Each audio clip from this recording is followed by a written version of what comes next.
ਵਾਹਿਗੁਰੂ ਸਾਹਿਬ JIO. ਸੁਣੀ ਪੁਕਾਰ ਦਾਤਾਰ ਪ੍ਰਭ, ਗੁਰੂ ਨਾਨਕ ਜਗ ਮਾਹੇ ਪਠਾਇਆ। ਸਤਿਗੁਰ ਨਾਨਕ ਪ੍ਰਗਟਿਆ,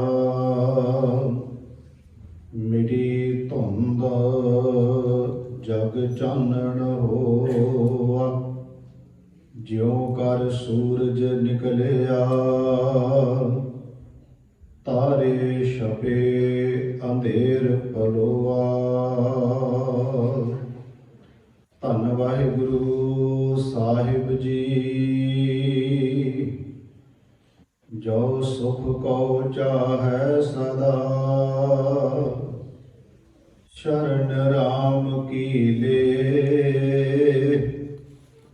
ਕਹੋ ਨਾਨਕ ਸੁਨ ਰੇ ਮਨਾ। ਦੁਰਲਭ ਮਾਨੁਖ ਦੇਹ, ਮਾਇਆ ਕਾਰਨ ਧਾਵਹੀ। ਮੂਰਖ ਲੋਗ ਅਜਾਨ, ਕਹੋ ਨਾਨਕ ਬਿਨ ਹਰਿ ਭਜਨ। ਬਿਰਥਾ ਜਨਮ ਸਿਰਾਨ, ਕਹੋ ਨਾਨਕ ਬਿਨ ਹਰਿ ਭਜਨ। ਬਿਰਥਾ ਜਨਮ ਸਿਰਾਨ। ਵਾਹਿਗੁਰੂ ਜੀ ਕਾ ਖਾਲਸਾ, ਵਾਹਿਗੁਰੂ ਜੀ ਕੀ ਫਤਿਹ। ਪਰਮ ਸਨਮਾਨਯੋਗ ਚਵਰ ਛਤਰ ਤਖਤ ਦੇ ਮਾਲਕ, ਜੁਗੋ ਜੁਗ ਅਟਲ, ਧੰਨ ਧੰਨ ਸਤਿਗੁਰੂ ਗੁਰੂ ਗ੍ਰੰਥ ਸਾਹਿਬ ਸੱਚੇ ਪਾਤਸ਼ਾਹ ਜੀ ਦੀ ਪਾਵਨ ਪਵਿੱਤਰ ਗੋਦ ਵਿੱਚ ਜੁੜ ਬੈਠੀ ਗੁਰੂ ਪਿਆਰੀ ਸਾਧ ਸੰਗਤ ਜੀ, ਸਤਿਗੁਰਾਂ ਨੇ ਰਹਿਮਤ ਬਖਸ਼ਿਸ਼ ਕੀਤੀ ਹੈ। ਹਫ਼ਤਾਵਾਰੀ ਦੀਵਾਨ ਦੀਆਂ ਹਾਜ਼ਰੀਆਂ ਭਰ ਕੇ ਸਤਿਗੁਰਾਂ ਦੀ ਪਾਵਨ ਗੁਰਬਾਣੀ ਦੇ ਪਾਠ, ਗੁਰਬਾਣੀ ਕੀਰਤਨ ਆਪ ਜੀਆਂ ਨੇ ਸਰਵਣ ਕੀਤੇ ਹਨ। ਚੱਲ ਰਹੀ ਲੜੀਵਾਰ ਵਿਚਾਰ, ਧੰਨ ਧੰਨ ਸਤਿਗੁਰੂ ਗੁਰੂ ਤੇਗ ਬਹਾਦਰ ਸੱਚੇ ਪਾਤਸ਼ਾਹ ਮਹਾਰਾਜ ਜੀ, ਤਿੰਨਾਂ ਦੀ ਪਾਵਨ ਬਾਣੀ ਜੋ ਸ਼ਲੋਕਾਂ ਦੀ ਵਿਚਾਰ ਆਪਾਂ ਲੜੀਵਾਰ ਕਰਦੇ ਆ ਰਹੇ ਹਾਂ। ਦੋ ਐਤਵਾਰ ਆਪਾਂ ਵਿਚਾਰ ਇਸ ਕਰਕੇ ਨਹੀਂ ਕਰ ਸਕੇ ਕਿਉਂਕਿ ਦਿਹਾੜੇ ਚੱਲ ਰਹੇ ਸਨ, ਤਾਂ ਕਰਕੇ ਵਿਚਾਰ ਨਹੀਂ ਹੋ ਸਕੀ। ਇੱਕ ਤਾਂ ਬੰਦੀ ਛੋੜ ਦਿਵਸ, ਦੂਸਰਾ ਆਪਾਂ ਗੁਰੂ ਨਾਨਕ ਦੇਵ ਮਹਾਰਾਜ ਜੀ ਦਾ ਪ੍ਰਕਾਸ਼ ਪੁਰਬ ਮਨਾਇਆ ਹੈ। ਇਸ ਕਰਕੇ ਆਪਾਂ ਸ਼ਲੋਕਾਂ ਦੀ ਵਿਚਾਰ ਥੋੜਾ ਜਿਹਾ ਰੋਕੀ ਸੀ, ਪਰ ਅੱਜ ਤੋਂ ਫਿਰ ਆਪਾਂ ਸ਼ਲੋਕਾਂ ਦੀ ਵਿਚਾਰ ਦੇ ਨਾਲ, ਬਾਣੀ ਦੀ ਵਿਚਾਰ ਨਾਲ ਜੁੜਨਾ ਹੈ। ਗੁਰੂ ਨਾਨਕ ਦੇਵ ਜੀ ਦੇ ਪ੍ਰਕਾਸ਼ ਪੁਰਬ ਨੂੰ ਸਮਰਪਿਤ ਭਾਵੇਂ ਅੱਜ ਵੀ ਸਾਧ ਸੰਗਤ ਜੀ ਸੇਵਕ ਪਰਿਵਾਰ ਵੱਲੋਂ ਸੇਵਾ ਕੀਤੀ ਜਾ ਰਹੀ ਹੈ, ਆਪਾਂ ਹਾਜ਼ਰੀ ਜ਼ਰੂਰ ਲਵਾਵਾਂਗੇ ਸਤਿਗੁਰੂ ਮਹਾਰਾਜ ਜੀ ਦੇ ਜੀਵਨ ਨਾਲ ਸੰਬੰਧਿਤ, ਪਰ ਚੱਲ ਰਹੀ ਵਿਚਾਰ ਦੇ ਨਾਲ ਆਪਾਂ ਜੁੜੀਏ। ਕਰੋ ਕਿਰਪਾ ਸਾਰੇ ਮਾਈ ਭਾਈ, ਅਸੀਸ ਬਖਸ਼ਿਸ਼ ਕਰੋ। ਮਨ ਦੇ ਟਿਕਾਓ ਤੇ ਇਕਾਗਰਤਾ ਦੇ ਵਾਸਤੇ ਆਓ ਸਾਰੇ ਮਿਲ ਕੇ ਉਚਾਰਨ ਕਰੀਏ ਜੀ। ਸਤਨਾਮ ਸ਼੍ਰੀ ਵਾਹਿਗੁਰੂ ਜੀ। ਕਰੋ ਕਿਰਪਾ ਸਾਰੇ। ਸਤਨਾਮ ਸ਼੍ਰੀ ਵਾਹਿਗੁਰੂ ਜੀ। ਸਹਿਬ ਸਤਿਗੁਰੂ ਗੁਰੂ ਤੇਗ ਬਹਾਦਰ ਮਹਾਰਾਜ ਜੀ ਦੇ ਸ਼ਲੋਕਾਂ ਦੀ ਜੋ ਵਿਚਾਰ ਲੜੀਵਾਰ ਆਪਾਂ ਕਰ ਰਹੇ ਹਾਂ। ਅੱਜ ਦੇ ਜੋ ਦੋ ਸ਼ਲੋਕ ਹਨ, ਇਹ ਅੰਕ ਨੰਬਰ 27 ਤੇ 28, ਜਿਸ ਦਾ ਪਾਠ ਆਪ ਜੀ ਨੇ ਸਰਵਣ ਕੀਤਾ ਹੈ। ਪਹਿਲੇ ਸ਼ਲੋਕ ਵਿੱਚ, ਪਹਿਲੇ ਤੋਂ ਭਾਵ ਅੱਜ ਦੀ ਵਿਚਾਰ ਵਾਲਾ ਪਹਿਲਾ, ਉਸ ਤਰ੍ਹਾਂ ਇਹ ਜਿਹੜਾ ਸ਼ਲੋਕ ਨੰਬਰ 27 ਤੇ 28 ਹੈ, ਪਰ ਵਿਚਾਰ ਦੇ ਤੌਰ ਤੇ ਮੈਂ ਕਹਿ ਰਿਹਾ ਕਿ ਪਹਿਲਾ ਸ਼ਲੋਕ ਜਿਹਦੀ ਆਪਾਂ ਹੁਣ ਵਿਚਾਰ ਕਰਨੀ, ਮਹਾਰਾਜ ਕਿਰਪਾ ਕਰ ਰਹੇ ਨੇ ਗੁਰੂ ਤੇਗ ਬਹਾਦਰ ਸੱਚੇ ਪਾਤਸ਼ਾਹ। ਜੋ ਸੁਖ ਕੋ ਚਾਹੈ ਸਦਾ, ਸ਼ਰਨ ਰਾਮ ਕੀ ਲੇਹ। ਕਹੋ ਨਾਨਕ ਸੁਨ ਰੇ ਮਨਾ, ਦੁਰਲਭ ਮਾਨੁਖ ਦੇਹ। ਪਹਿਲਾਂ ਅਸੀਂ ਅੱਖਰੀ ਅਰਥ ਜਿਵੇਂ ਆਪਾਂ ਵਿਚਾਰਦੇ ਹੀ ਹਾਂ, ਫਿਰ ਉਸ ਦੇ ਭਾਵ ਤੇ ਵਿਆਖਿਆ ਨਾਲ ਆਪਾਂ ਜੁੜਨਾ ਹੈ। ਮਹਾਰਾਜ ਕਹਿੰਦੇ ਜੋ ਸੁਖ ਕੋ, ਜਿਹੜਾ ਵੀ ਮਨੁੱਖ ਸੁਖ ਚਾਹੁੰਦਾ ਹੈ। ਆਪਾਂ ਪਿਛਲੇ ਸ਼ਲੋਕਾਂ 'ਚ ਵਿਚਾਰ ਕੀਤੀ ਸੀ, ਕੁਝ ਸੁਖ ਨੇ ਜਿਨ੍ਹਾਂ ਵਿੱਚ ਅਸੀਂ ਬਾਹਰੀ ਤੌਰ ਤੇ ਜ਼ਿਕਰ ਕੀਤਾ, ਬਾਹਰੀ ਸੁੱਖਾਂ ਦੀ ਗੱਲ ਆਈ। ਅੱਜ ਦਾ ਸ਼ਲੋਕ ਬਾਹਰੀ ਸੁੱਖ ਦੀ ਗੱਲ ਨਹੀਂ ਕਰ ਰਿਹਾ, ਅੱਜ ਦਾ ਸ਼ਲੋਕ ਸਾਨੂੰ ਅੰਦਰ ਦੇ ਸੁੱਖ ਦੀ ਗੱਲ ਕਰ ਰਿਹਾ, ਕਿਉਂਕਿ ਇੱਕ ਸ਼ਬਦ ਹੈ ਨਾਲ, ਉਹ ਸ਼ਬਦ ਇਹ ਹੈ ਕਿ ਸਦਾ। ਸਦਾ ਜਦੋਂ ਸ਼ਬਦ ਆ ਜਾਏਗਾ, ਸਦਾ ਦਾ ਮਤਲਬ ਸਦੀਵ ਹੁੰਦਾ ਹੈ, ਤੇ ਸਦੀਵ ਕਾਲ ਸੁਖ ਜਿਹੜਾ ਹੈ ਉਹ ਅੰਤਰ ਆਤਮੇ ਹੀ ਬਣ ਸਕਦਾ ਹੈ, ਬਾਹਰੀ ਤੌਰ ਤੇ ਸਦੀਵ ਕਾਲ ਨਹੀਂ ਹੁੰਦਾ। ਆਪਾਂ ਵੇਖਾਂਗੇ ਬਾਣੀ ਚ ਕੀ ਮਹਾਰਾਜ ਕਿਰਪਾ ਕਰ ਰਹੇ। ਪਹਿਲਾਂ ਅਸੀਂ ਅਰਥ ਲੈਣੇ ਆ। ਮਹਾਰਾਜ ਕਹਿੰਦੇ ਜੋ ਸੁਖ ਕੋ ਚਾਹੈ ਸਦਾ। ਜਿਹੜਾ ਸਦੀਵੀ ਤੌਰ ਤੇ ਸੁਖ ਚਾਹੁੰਦਾ ਆਤਮਿਕ, ਉਹ ਕੀ ਕਰੇ? ਜੋ ਸੁਖ ਕੋ ਚਾਹੈ ਸਦਾ ਸ਼ਰਨ ਰਾਮ ਕੀ ਲੇਹ। ਪਰਮਾਤਮਾ ਦੀ ਸ਼ਰਨ ਵਿੱਚ ਚਲਿਆ ਜਾਏ। ਰਾਮ ਦਾ ਮਤਲਬ ਰਮਿਆ ਹੋਇਆ ਪਰਮਾਤਮਾ, ਉਹਦੀ ਸ਼ਰਨ ਵਿੱਚ ਚਲਿਆ ਜਾਏ। ਤੇ ਮਹਾਰਾਜ ਕਹਿੰਦੇ ਰਾਮ ਦੀ ਸ਼ਰਨ ਵਿੱਚ ਜਾ ਕੇ ਸਦੀਵੀ ਸੁਖ ਲੈਣਾ ਹੈ, ਕਿਉਂਕਿ ਇਹ ਜਿਹੜਾ ਮਨੁੱਖਾ ਜੀਵਨ ਹੈ ਬਹੁਤ ਦੁਰਲਭ ਹੈ। ਮਹਾਰਾਜ ਨੇ ਬਚਨ ਕੀਤਾ, ਜੋ ਸੁਖ ਕੋ ਚਾਹੇ ਸਦਾ ਸ਼ਰਨ ਰਾਮ ਕੀ ਲੇ, ਕਹੋ ਨਾਨਕ ਸੁਨ ਰੇ ਮਨਾ ਦੁਰਲਭ ਮਾਨੁਖ ਦੇ। ਦੁਰਲਭ ਦਾ ਮਤਲਬ ਹੁੰਦਾ ਜਿਹੜੀ ਸਾਡੇ ਆਪਣੇ ਤਰੀਕੇ ਨਾਲ ਸਾਨੂੰ ਜਿਹਦੀ ਪ੍ਰਾਪਤੀ ਨਹੀਂ ਹੋਣੀ। ਦੁਰਲਭ ਦੇ ਜੋ ਅਰਥ ਨੇ, ਦੁਰਲਭ ਦਾ ਮਤਲਬ ਹੈ ਜੋ ਸਾਡੇ ਆਪਣੇ ਕੋਸ਼ਿਸ਼ ਯਤਨਾਂ ਨਾਲ ਜਿਹੜੀ ਚੀਜ਼ ਪ੍ਰਾਪਤ ਨਾ ਹੋਵੇ, ਪਰਮਾਤਮਾ ਵੱਲੋਂ ਬਖਸ਼ਿਸ਼ ਨੂੰ ਵਿੱਚ ਮਿਲ ਜਾਏ, ਉਹਨੂੰ ਦੁਰਲਭ ਕਹਿੰਦੇ ਆ। ਤੇ ਮਨੁੱਖਾ ਜਨਮ ਵਿੱਚ ਪਰਮਾਤਮਾ ਦੀ ਬਖਸ਼ਿਸ਼ ਹੀ ਸਾਨੂੰ ਸਮਝਣਾ ਚਾਹੀਦਾ। ਜਿਹੜਾ ਬੰਦਾ ਇਹ ਕਹਿੰਦਾ ਨਾ ਵੀ ਜਦੋਂ ਕਿਰਪਾ ਹੋ ਜਾਏਗੀ ਉਦੋਂ ਸਾਰਾ ਕੁਝ ਹੋ ਹੀ ਜਾਣਾ, ਜੀ ਕਿਰਪਾ ਹੋ ਗਈ ਆਪਾਂ ਗੁਰਦੁਆਰੇ ਜਾਣ ਲੱਗ ਪੈਣਾ, ਕਿਰਪਾ ਹੋ ਗਈ ਆਪਾਂ ਬਾਣੀ ਪੜ੍ਹਨ ਲੱਗ ਪੈਣਾ, ਕਿਰਪਾ ਹੋ ਗਈ ਆਪਾਂ ਸੰਗਤ ਕਰਨ ਲੱਗ ਪੈਣਾ, ਉਹਨੂੰ ਅਜੇ ਤੱਕ ਇਹ ਹੀ ਨਹੀਂ ਪਤਾ ਲੱਗਾ ਕਿ ਭਲਿਆ ਮਾਨਸਾ ਪਰਮਾਤਮਾ ਦੀ ਕਿਰਪਾ ਦੇ ਤੇਰੇ ਤੇ ਉਸ ਦਿਨ ਹੋ ਗਈ ਜਿਸ ਦਿਨ ਪਰਮਾਤਮਾ ਨੇ ਤੈਨੂੰ ਮਾਤ ਗਰਭ ਵਿੱਚ ਰੱਖ ਦਿੱਤਾ, ਉਸ ਦਿਨ ਦੀ ਕਿਰਪਾ ਸ਼ੁਰੂ ਹੋ ਜਾਂਦੀ ਹੈ। ਜੇ ਅਸੀਂ ਰੱਬ ਦੀ ਬਖਸ਼ਿਸ਼ ਦੀ ਗੱਲ ਕਰੀਏ ਕਿਰਪਾ ਦੀ, ਉਹਦੀ ਕਿਰਪਾ ਤੋਂ ਬਿਨਾਂ ਤੇ ਜੀਵਨ ਹੀ ਨਹੀਂ ਮਿਲ ਸਕਦਾ। ਜਿਹਨੂੰ ਬਾਣੀ ਚ ਮਹਾਰਾਜ ਨੇ ਕਿਹਾ, ਕਬੀਰ ਮਾਨਸ ਜਨਮ ਦੁਲਭ ਹੈ, ਹੋਏ ਨਾ 12 ਬਾਰ, ਜੋ ਬਨ ਫਲ ਪਾਕੇ ਭੋਏ ਗਿਰਹਿ, ਬਹੁਰ ਨਾ ਲਾਗੇ ਡਾਰ। ਜਿਹਨੂੰ ਬਾਣੀ ਚ ਮਹਾਰਾਜ ਨੇ ਕਿਹਾ ਕਿ ਦੁਰਲਭ ਦੇ ਪਾਈ ਬੜ ਭਾਗੀ, ਨਾਮ ਨ ਜਪਹਿ ਤੇ ਆਤਮ ਘਾਤੀ। ਜਿਹਨੂੰ ਬਾਣੀ ਚ ਮਹਾਰਾਜ ਨੇ ਕਿਹਾ ਕਿ ਗੁਰ ਸੇਵਾ ਤੇ ਭਗਤ ਕਮਾਈ, ਤਬ ਇਹ ਮਾਨਸ ਦੇਹੀ ਪਾਈ, ਇਸ ਦੇਹੀ ਕੋ ਸਿਮਰੈ ਦੇਵ ਸੋ ਦੇਹੀ, ਭਜ ਹਰ ਕੀ ਸੇਵ ਭਜੋ, ਗੋਬਿੰਦ ਭੂਲ ਮਤ ਜਾਹੋ, ਮਾਨਸ ਜਨਮ ਕਾ ਇਹੀ ਲਾਭ।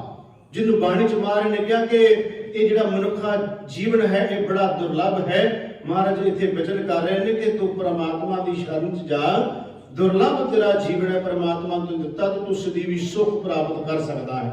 ਜਦੋਂ ਅਸੀਂ ਸੁਖ ਦੀ ਗੱਲ ਕਰਦੇ ਹਾਂ, ਆਮ ਤੌਰ ਤੇ ਦੁਨੀਆ ਦੇ ਵਿੱਚ ਇਹ ਸ਼ਬਦ ਅਸੀਂ ਆਮ ਤੌਰ ਤੇ ਸਾਰੇ ਵਰਤਦੇ ਹਾਂ।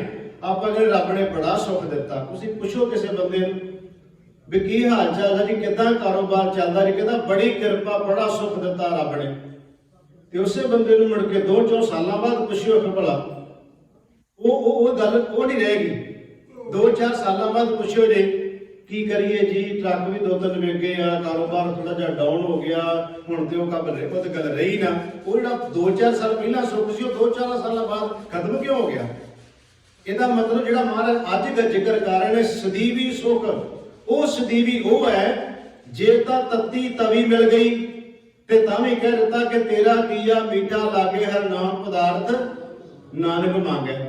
ਤੇ ਜੇ ਸਿਰ ਦੇ ਉੱਤੇ ਸੋਹਣੇ ਚੌਰ ਝੁੱਲ ਰਹੇ ਨੇ, ਚਿੱਟਾ ਹਾਥੀ ਚੌਰ ਕਰ ਰਿਹਾ ਹੈ, ਆਨੰਦਾਂ ਦੀ ਪੁਰੀ ਚ ਆਨੰਦ ਵਰਤਦਾ ਪਿਆ ਹੈ, ਗੁਰੂ ਤਾਂ ਵੀ ਉਸੇ ਖੁਸ਼ੀ ਚ ਹੈ। ਤੇ ਜੇ ਮਹਾਰਾਜ ਨੂੰ ਮਾਸ਼ੀਵੰਡ ਦੇ ਜੰਗਲਾਂ ਚ ਇਕੱਲਿਆਂ ਸੌਣਾ, ਲੰਮੇ ਪੈਣਾ ਪੈ ਗਿਆ, ਟਿੰਡ ਦਾ ਸਰਾਣਾ ਰੱਖ ਕੇ, ਕੋਲ ਕੋਈ ਵੀ ਨਹੀਂ, ਬਾਣਾ ਜਿਹੜਾ ਉਹ ਲੀਰੋ ਲੀਰ ਹੋ ਚੁੱਕਿਆ, ਜਾਮਾ ਲੀਰੋ ਲੀਰ ਹੋ ਚੁੱਕਿਆ, ਸਿੱਖ ਕੋਲ ਕੋਈ ਨਹੀਂ, ਜਲ ਛਕਾਉਣ ਨੂੰ ਕੋਲ ਕੋਈ ਨਹੀਂ, ਖਾਣ ਨੂੰ ਕੋਲ ਕੁਝ ਨਹੀਂ, ਤੇ ਗੁਰੂ ਉੱਥੇ ਬੈਠਾ ਵੀ ਕਹਿੰਦਾ ਹੈ ਕਿ ਆਨੰਦ ਭਇਆ ਮੇਰੀ ਮਾਏ ਸਤਿਗੁਰੂ ਮੈਂ ਪਾਇਆ। ਉਹ ਕਿਹੜਾ ਸੁੱਖ ਹੈ ਜਿਹੜਾ ਮਹਾਰਾਜ ਅੱਜ ਕਹਿ ਰਹੇ ਨੇ ਕਿ ਸਦੀਵੀ ਮੈਂ ਜ਼ਿਕਰ ਕਰ ਰਿਹਾ। ਅਸੀਂ ਦੇਖਦੇ ਹਾਂ ਪਦਾਰਥਾਂ ਵਿੱਚੋਂ ਸੁੱਖ, ਕਿਉਂਕਿ ਅਗਲਾ ਸ਼ਲੋਕ ਮੈਂ ਤਾਂ ਨਾਲ ਲੈ ਲਿਆ। ਮਹਾਰਾਜ ਕਹਿੰਦੇ ਮਾਇਆ ਕਾਰਨ ਧਾਵਹੀ ਮੂਰਖ ਲੋਕ ਅਜਾਨ। ਉਹ ਬੰਦਿਆਂ ਤੋਂ ਤੇ ਮਾਇਆ ਦੀ ਕਾਰਨ ਦਿਨ ਰਾਤ ਦੌੜਿਆ ਭੱਜਾ ਫਿਰਦਾ, ਇਹਦੇ ਚ ਸੁੱਖ ਨਹੀਂ ਤੈਨੂੰ ਮਿਲ ਸਕਦਾ। ਮਾਇਆ ਕਾਰਨ ਧਾਵਈ ਮੂਰਖ ਲੋਕ ਅਜਾਨ, ਕਹੋ ਨਾਨਕ ਸੁਣ ਰੇ ਮਨਾ, ਬਿਰਥਾ ਜਨਮ ਸਰਾਣ ਵਾਰੇ। ਕਹਿੰਦੇ ਬਿਰਥਾ ਜਨਮ ਤੇਰਾ ਚਲਿਆ ਜਾਏਗਾ ਜੇ ਤੂੰ ਪਰਮਾਤਮਾ ਵਾਹਿਗੁਰੂ ਦੇ ਨਾਮ ਨਾਲ ਨਹੀਂ ਜੁੜਦਾ। ਤਾਂ ਮੈਂ ਦੋਨੋਂ ਸ਼ਲੋਕ ਨਾਲ ਲੈ ਲਏ ਕਿ ਅਸੀਂ ਅੱਜ ਸੁੱਖ ਦੀ ਗੱਲ, ਸ਼ਰਨ ਦੀ ਗੱਲ ਤੇ ਜੀਵਨ ਦੁਰਲਭ ਦੀ ਗੱਲ, ਅੱਜ ਦਾ ਸਾਡਾ ਪ੍ਰਕਰਨ ਇਹ ਚੱਲ ਰਿਹਾ ਹੈ। ਹੁਣ ਮਹਾਰਾਜ ਕਹਿੰਦੇ ਨੇ ਸੁੱਖ ਦੀ ਗੱਲ ਜਦੋਂ ਅਸੀਂ ਬਾਣੀ ਚ ਦੇਖਦੇ ਹਾਂ ਤੇ ਮਹਾਰਾਜ ਕਹਿੰਦੇ ਜੇ ਸਦੀਵੀ ਸੁੱਖ ਲੈਣਾ ਹੈ ਉਹ ਕਿੱਥੋਂ ਮਿਲੇਗਾ? ਜੇ ਲੋੜੈ ਸਦਾ ਸੁਖ ਭਾਈ, ਉਹਦੇ ਚ ਸਦਾ ਸ਼ਬਦ ਆਇਆ ਨਾ, ਜੇ ਲੋੜੈ सदा सुख भाई साधु संगत गुरह बताई। वो गुरु ने साध संगत दसी है ते महाराज उत्थे जाके करना की है? साध संगत का गुरु ने दस दी, साध संगत गुरह बताई, उत्थे करना की जाके? महाराज कहते ऊहा जपीए केवल नाम। उत्थे फिर जाके तू परमात्मा वाहिगुरु दे नाम नाल जुड़ना है। उत्थे जाके बाहर कुर्सियां ढा के गप्पा नहीं मार के आ जानियां। उत्थे ये नहीं वेख के आ जाना भी अज पकौड़े च लूण घट सी ते वध सी, अज दाल बहुत स्वाद बनी, अज सब्जी बड़ी स्वाद बनी, अज जलेबियां मिल गई सी, अज पकौड़े। इस वास्ते नहीं आना। ये तो बाहरी तन की खुराक है, मिल गई तां भी ठीक है, ना मिलेगी तो घरों जाके छक लांगे प्रशाद। ये तो बहुती वड्डी गल नहीं ना। महाराज कहते ऊहा जपीए, उत्थे जाइए जो संगत विच ते की करिए? ऊहा जपीए केवल नाम। उत्थे केवल ते केवल वाहिगुरु परमात्मा वाहिगुरु की सिफत करके ते सुन के आनी है। ते महाराज की मिलेगा? ਇਹਦਾ फल की मिलेगा? महाराज कहते साधु संगत पार ग्राम। तेन पार उतारा तेरा हो जाएगा, इस जगत तो तू पार हो जाएगा जे तू वाहिगुरु के नाम नाल परमेश्वर के नाम नाल जुड़ जाए। आओ सतगुरु की बाणी चो होर देखिए कि महाराज कहते जे सुखा की तू भाल करदा है ते धन सतगुरु गुरु रामदास महाराज जी का वचन, क्योंकि पहला असीं सुख की गल मैं कर रहा। महाराज कहते हैं कि जे तू सुख चाहुंदा, सदीवी सुख की मैं गल जिक्र कर रहा। अज का प्रकरण ये धन गुरु रामदास महाराज जी कहते हैं संतो सुनो सुनो जन भाई, हे रब दे प्यारिओ सतसंगी जनो, सुनो मेरे वचनां नूं। गुरु रामदास कह रहे हैं संतो सुनो सुनो जन भाई, गुर काढ़ी बां कू कीजै। गुरु उच्ची बां गुरु रामदास कढ़ के कहते मेरी गल सुन लो, जे आत्म को सुख सुख नित लोड़ै, जे सदीवी तौर पर तू आत्मक सुख चाहुंदा है ना, ते महाराज कहते सतगुर शरण पवीजै। उत्थे भी शरण का जिक्र आया, तो गुरु की शरण चलिया जा, तेनू सदीवी सुख की प्राप्ति हो जाएगी। हुण जदों मैं जिक्र किया किसी बाहरी सुखा की गल करते हैं, तो उहदे विच महाराज ने कहा जिहड़ा बाहरी सुख है ਉਹਨੂੰ सतगुरु ने कहा आउंदा जांदा रहिंदा है। किवें? बच्चे ने जन्म ले लिया ते ਵਧਾਈਆਂ मिलनियां शुरू हो गई, ढोल बजने शुरू हो गए, सारे ਵਧਾਈਆਂ देन लग पे, नाच गाने चल पे। ते जदों कोई बच्चा वड्डा होके मौत का कारण बन गया ते कोई हुण ढोल बाजे बजाए हुण कोई ਵਧਾਈਆਂ थोड़ा देगा, सोग बन गया। उन बाणी च महाराज ने कहा है कि जन्मै तो बाजे ਵਧਾਏ, ये सदीवी नहीं है। ਜਿਹੜਾ ਅਸੀਂ ਮਾਇਆ ਚੋਂ ਲੱਭਦੇ ਸੁੱਖ ਹੈ ਨਾ ਪਦਾਰਥਾਂ ਵਿੱਚੋਂ, ਉਹ ਸਦੀਵੀ ਨਹੀਂ। ਉਹਦੇ ਬਾਰੇ ਮਹਾਰਾਜ ਕਹਿੰਦੇ ਨੇ ਕਿ ਜਨਮੈ ਕੋ ਬਾਜੇ ਵਧਾਏ, ਬਾਜੇ ਵੱਜੇ ਤੇ ਵਧਾਏ ਦਾ ਮਤਲਬ ਵਧਾਈਆਂ। ਸੋਹ ਲੜੇ ਅਗਿਆਨੀ ਗਾਏ, ਅਗਿਆਨੀ ਬੰਦੇ ਨੇ ਬੜੇ ਸੋਹਣੇ ਗਾਏ, ਬੜੀਆਂ ਖੁਸ਼ੀਆਂ ਮਨਾਈਆਂ। ਤੇ ਮਹਾਰਾਜ ਨੇ ਕਿਹਾ ਜੋ ਜਨਮੈ ਤੇ ਸਰ ਪਰ ਮਰਨਾ ਹੈ, ਦੁੱਖ 'ਚ ਤਬਦੀਲ ਹੋ ਜਾਣਾ ਹੈ। जो जन्मे ते सर पर मरना, किरत पया सिर साहा। महाराज कहते परमात्मा ने तो साह लिखा, किरत ओदी बनाई हुई है, ये सदीवी नहीं है। सतगुरु की बाणी च महाराज ने यह भी कह दिता कि जे बंदे कोले 4 टके आ जान ते फुलिया नहीं समाउंदा, चले जान ते रोंदा है। सतगुरु महाराज ने कहा जब कछ पावे तब गर्व करत है, माया गई तब रोण लगत है। ਇਹਦਾ मतलब ਇਹ सुख नहीं है, ਇਹ ਤਾਂ ਆਉਂਦਾ ਜਾਂਦਾ ਧਨ ਕੋਲ ਆ ਗਿਆ, 4 ਟਕੇ ਕੋਲ ਆ ਗਏ, ਹੋਰ ਕਾਰੋਬਾਰ ਚੰਗਾ ਚੱਲ ਪਿਆ, ਬੰਦੇ ਨੇ ਕਹਿਤਾ ਵੀ ਸੁਖ। ਜਦੋਂ ਚਲਿਆ ਗਿਆ ਕਹਿੰਦਾ ਦੁੱਖ। ਮਹਾਰਾਜ ਕਹਿੰਦੇ ਨਹੀਂ, ਮੈਂ ਤੈਨੂੰ ਉਹ ਸੁਖ ਦੇਣਾ ਚਾਹੁੰਦਾ ਹਾਂ ਜਿਸ ਸੁਖ ਦੇ ਵਿੱਚ ਆਰਾ ਵੀ ਚੱਲ ਜਾਏ ਤੇ ਤਾਂ ਵੀ ਤੈਨੂੰ ਉਸ ਪਰਮਾਤਮਾ ਦੇ ਗਿਲਾ ਨਾ ਹੋਵੇ। ਮੈਂ ਤੈਨੂੰ ਉਹ ਸਿੱਖ ਦੇਣਾ ਚਾਹੁੰਦਾ ਹਾਂ ਜੇ ਦੇਗ ਵਿੱਚ ਵੀ ਉਬਾਲਾ ਖਾਣਾ ਪੈ ਜਾਏ ਤੇ ਤਾਂ ਵੀ ਉਹ ਆਨੰਦ ਸੁਖ ਬਣਿਆ ਰਹੇ। ਜੇ ਬੰਦ ਵੀ ਕਟਵਾਉਣਾ ਪੈ ਜਾਏ ਤਾਂ ਉਹ ਆਨੰਦ ਸਦਾ ਲਈ ਬਣਿਆ ਰਹੇ। ਜੇ ਬੱਚਿਆਂ ਦੇ ਟੁਕੜੇ ਕਰਵਾ ਕੇ ਗਲਾਂ 'ਚ ਹਾਰ ਪਾਉਣੇ ਪੈ ਜਾਣ ਤਾਂ ਵੀ ਆਨੰਦ ਬਣਿਆ ਰਹੇ। ਉਹ ਸੁਖ ਮਹਾਰਾਜ ਕਹਿੰਦੇ ਮੈਂ ਤੈਨੂੰ ਦੇਣਾ ਚਾਹੁੰਦਾ। ਜਦੋਂ ਉਹ ਸੁਖ ਮਿਲ ਜਾਏਗਾ ਤੇ ਫਿਰ ਸਾਧ ਸੰਗਤ ਜੀ ਇਹ ਜਿਹੜੇ ਬਾਹਰੀ ਤੌਰ ਤੇ ਦੁੱਖ ਸੁਖ ਨੇ ਨਾ, ਇਹ ਫਿਰ ਐਵੇਂ ਨਿਕਲ ਜਾਂਦੇ ਨੇ। ਜਿਹਨੂੰ ਗੁਰੂ ਤੇਗ ਬਹਾਦਰ ਮਹਾਰਾਜ ਨੇ ਕਿਹਾ ਜੋ ਨਰ ਦੁੱਖ ਮੈਂ ਦੁੱਖ ਨਹੀਂ ਮਾਨੈ ਸੁਖ ਸਨੇ, और भै नहीं जाके कंचन माटी माने। ये तो फिर आया तो चलिया गया। इनू शरीर के कपड़े बने जो बाहरी, मैं दोवें गल्लां नाल कर रहा। जो बाहरी दुख सुख की गल है कि महाराज नूं कपड़े कहते हैं कि दुख सुख दोए दर कपड़े पहने जाए मनुख, पर महाराज हर बंदा सुख ही चाहता है। बाणी का वचन है, महाराज चाहता हर कोई बंदा सुख है, तो दुख क्यों मिल जाता उन्होंने? वो भी वचन गुरु ग्रंथ साहिब का। महाराज कहते सुख को मांगे सब को। सारे बंदे कहते हैं भी मैंने सुख ही जाना, सुख ही रहना, सुख ही मैं रहना। सुख को मांगे सब को, दुख ना मांगे कोई। कोई बंदा दुनिया ते है जिहड़ा दुख मंगदा होवे, जिहड़ा कहंदा होवे रब्बा मैनूं दुख दे, मैनूं दुख दे।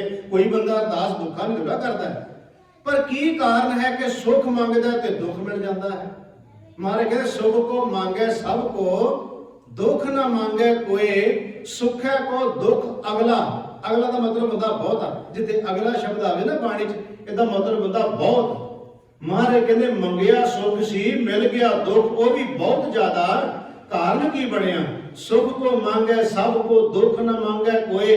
सुख है को दुख अगला, मन मुख बूझ ना होए। ये मन पिछे तुरन वाले समझ नहीं पै सकती भी तू ਜਿਹੜੀਆਂ ਚੀਜ਼ਾਂ ਮੰਗੀਆਂ ਸੀ ਉਹ ਦੁੱਖ ਦਾ ਕਾਰਨ ਬਣ ਗਿਆ। ਤੁਸੀਂ ਸੰਸਾਰ ਦੀ ਹਾਲਤ ਦੇਖੋ, ਤੁਸੀਂ ਕਿਸੇ ਬੰਦੇ ਨਾਲ ਆਪਣਾ ਸੁੱਖ ਸਾਂਝਾ ਕਰੋ, ਉਹ 2-4 ਵਾਰੀ ਮੂੰਹ ਤੋਂ ਕਹਿ ਦੇਗਾ ਵਾਹ ਵਾਹ ਬੜੀ ਮਹਾਰਾਜ ਨੇ ਕਿਰਪਾ ਕੀਤੀ ਹੈ, ਬਹੁਤ ਚੰਗਾ ਹੋਇਆ ਕਹਿ ਦੇਗਾ। बस तुहाडी पिठ के पिछे उत्थे जाके कह देगा कि किन्नियां ठगियां मारियां होणियां, कहंदा आ बन गया। संसार नूं दसो, तुसीं संसार नूं अपना दुख दसो, वो मुंह बना लेगा अफसोस वाला, माड़ी गल होई है, नहीं सी होना चाहिए। उत्थे पासे हो के आखेगा ये कर्मां दी सजा मिलनी है कि कर्मां नूं भोगणे च पैणे। महाराज कहंदे मैं दोनों गल्लां संसार नूं नहीं दसदा, बाणी चों जो भी मैं कहना बाणी चों आपां कहने हर गल। महाराज कहते मैं दोनों गल्लां संसार नूं नहीं दसदा। सानू कह रहे ने कि संसार नूं ना दसो, ना सुख दसो ना दुख दसो। ते महाराज फिर दसिए किनूं? बड़ा वचन प्यारा सतगुरु गुरु ग्रंथ साहिब महाराज जी दा, मैं तान दीवान तू है मेरे स्वामी, मेरा दुख सब तुझ ही पास। गुरु नूं आके सुख दसोगे ते ओहदा शुकराना निकलदा साडी जुबान चों। महाराज तुसीं सुख दिता, शुकराना निकलेगा ना, गुरु तावी कृपा करेगा। जे आके दुख गुरु नूं दसांगे ते गुरु साडा दुख दी डौंडी नहीं पिटदा भी इहने मेरे कोले आके आ दुख रोया है। महाराज कहंदे ने जो तू दस्या अपने कोले समारिया, जिन्हों असीं रोज ही पढ़दे हां जपजी साहिब दी बाणी च। एक शब्द असीं रोज ही दोहराउने हां ना जपजी साहिब दे विच। महाराज कहंदे जदों गुरु कोले आउने हां ना, पता की इत्थे हुंदा जे दुख पर हर। ये जपजी साहिब दा वचन है। पर हर दा मतलब हुंदा खत्म हो जाने। महाराज कहते तू इत्थे आया ते मैं तेरे दुख खत्म कर दिते ते तेनू मैं दे के की तोड़ना इथों। महाराज कहते दुख पर हर, सुख घर लै जाए। इनू तुसीं बाहरी भी लै सकदे हो ते अंदरूनी भी लै सकदे हो। घर सुख वसिया बाहर सुख पाया भी असीं कह सकदे ना कि बाहरी भी। पर अज दा प्रकरण अंदरले सुख की गल कर रहा है। ये जिहड़ी तुक मैं पढ़ के सुनाई ना तुहानू कि दुख पर हर, सुख घर लै जाए। तू अपने हिरदे रूपी घर दे विच गुरु कोलों सुख लै जाएगा, फिर तेरे घर च कदी दुख नहीं व्यापेगा। जिन्हों गुरु अर्जन देव जी कहते औखी घड़ी ना देखण देई अपना बिरद संभाले। महाराज कहते अपने बिरद की संभाल करदा, तेनों औखा समा कदी वेखण नहीं दिंदा। औखे का मतलब जिवें पहला जिक्र किया सी, बाहरी तौर पर गल्लां नहीं लैणियां, वो लैणियां ने कि जिहड़ा असीं बाहरी तां मैं जिक्र किया, ये तां आउंदे जांदे रहणे माया दे नाल, कदी आ गए कदी चले गए। शरीरक दुख सुख भी वापरदे रहिंदे है, पर महाराज कहते जो सदीवी सुख मिल जाता है वो फिर दुख में नहीं कभी बदलता, तब्दील नहीं होता, सदीवी ही रहता है। सो महाराज कृपा करे धन गुरु तेग बहादुर सच्चे पातशाह, जो सुख को चाहे सदा शरण राम की ले, कहो नानक सुन रे मना। हे मेरे मना सुन मेरी गल नूं ध्यान नाल, दुर्लभ मानुख दे ये मनुखा जन्म बड़ा दुर्लभ है। आओ गुरु नानक साहब का प्रकाश पुरब भी असीं समर्पित है ना, अज दा समारोह हाजरी जरूर आप गुरु साहब के प्रकाश की भी लवा लीए। धन गुरु नानक देव सच्चे पातशाह भाई मरदाने नूं नाल लैंदे ने ते महाराज एक नगर में जाते हैं। आप उसी शब्द नूं लै लैंदे हैं ताकि साखी भी बन जाएगी, हाजरी भी लग जाएगी तो दुख सुख का जिक्र भी आ जाएगा। धन गुरु नानक देव सच्चे पातशाह महाराज जी भाई मरदाने नूं नाल लैंदे जगत जन्म दा भला करन लई। ते महाराज एक नगर जाते, उत्थे सतगुरु महाराज जी ने पूछा भी असीं विश्राम करना, टिकाना करना, ठहरना कोई जगह। ते पिंड वालियां ने नगर दे विच जिहड़े लोग बैठे सी बाहरले बन्ने, उन्होंने मखौल नाल कह दिता क्यों वो सामने जिहड़ा दीवा बलदा ना वो बड़ी वधिया रहण वाली जगह है। हुण सतगुरु ते जानी जान भला उन्हां सारियां दा ही करना सी। महाराज ने समझ गया गुरु नानक देव सच्चे पातशाह महाराज जी, वो जिहड़ा दीवा बलदा सी जिस कुटिया वाले इशारा किया वो दीपालपुरी दा कोड़ी सी, ਉਹਦੇ ਵੱਲ ਇਸ਼ਾਰਾ ਕਰਦਾ ਵੀ ਉਹਦੇ ਕੁੜੀਆ ਚਲਿਆ ਜਾਓ। ਧੰਨ ਗੁਰੂ ਨਾਨਕ ਦੇਵ ਸੱਚੇ ਪਾਤਸ਼ਾਹ ਮਹਾਰਾਜ ਭਾਈ ਮਰਦਾਨੇ ਨੂੰ ਨਾਲ ਲਿਆ ਤੇ ਮਹਾਰਾਜ ਉਸ ਦੀ ਕੁਟੀਆ ਦੇ ਨੇੜੇ ਪਹੁੰਚ ਗਏ। भाई मरदाने ने वेख्या कि महाराज बड़ी बदबू आ रही हो, लोग कहते सी भी रहने वास्ते बड़ी वधी जगह है। महाराज कहते कोई नहीं मरदाने, असं उन्हों का भी भला करना है तो यदा भी करना है। एक विद्वान ने 4 सतरां बड़ियां प्यारियां लिखियां भी गुरु नानक साहब ने भाई मरदाना जी नूं अपने नाल क्यों रखिया ते ओहदी जिहड़ी रबाब सी उहदे नाल की हुंदा रहा। वो शायद अगे भी आपां कई बार गुरु नानक साहब के प्रकाश पुरब नाल संबंधित विचारां में सांझ अगे भी मैं पाई है कि गुरु नानक देव महाराज जी ते भाई मरदाना ते ओहदी रबाब जिहड़ी है वो जगत दा किवें भला करदी है। वो 4 सतरां बड़ियां प्यारियां ने। वो लिखदा कि घन के फिरंदे ढिग रबाया मंगाया सी रबाब पहला, आप ही सिखाया उन्होंने आउंदा ना बजाना सी। चारे कुंडी तार वजी जंगली पहाड़ी तली सुनी होया पार रहा आवन न जाना सी। सजन जाए ठग जग लोधी जाए काबरा ने बाबर जाए जाबरा ने सुनिया तराना सी। बाबे दा रबाबी रब आप भिन्नी तार जी दी। आप दा मतलब होंदा पानी, इत्थे अर्थ है परमात्मा दा नाम। रब दा रबाबी गुरु नानक साहब दा बाबे दा रबाबी जिहड़ा है भाई मरदाना, बाबे दा रबाबी रब आबी भिन्नी तार जी दी। नाम मरदाना जग तारने बहाना सी। महाराज कहते जग दा भला तारन लई उन्होंने नाल लै लिया। महाराज कहते मरदानिया चल भी इहदा भला करना है। महाराज उत्थे कुटिया कोल जांदे है, उन्होंने कोढ़ होया है मनुख नूं व्यक्ति नूं।